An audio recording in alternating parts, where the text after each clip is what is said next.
Miodrag Mesarović diplomirao je na Elektrotehničkom fakultetu, a doktorirao na Mašinskom fakultetu Univerziteta u Beogradu. Radi u Energoprojektu u Beogradu kao specijalni savjetnik direktora. Učestvovao je u više stotina privrednih projekata u zemlji i inostranstvu i u brojnim naučno-istraživačkim projektima. Usavršavao se i na više specijalizacije u inostranstvu.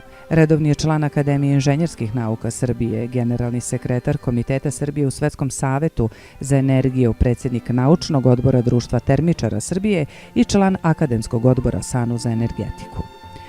Profesor Mesarović je biran za profesora na magistarskim studijama na mašinskim fakultetima u Beogradu i Sarajevu i na doktorskim studijima na Fakultetu strojarstva i brodogradnje Sveučilišta u Zagrebu i na Elektrotehničkom fakultetu Univerziteta u Skoplju. Učestvovao je na velikom broju stručnih i naučnih skupova u zemlji i inostranstvu i publikovao oko 360 stručnih i naučnih radova. Koautor je 8 monografija i jednog univerzitetskog udžbenika. Član je uređivačkih odbora 6 stručnih časopisa.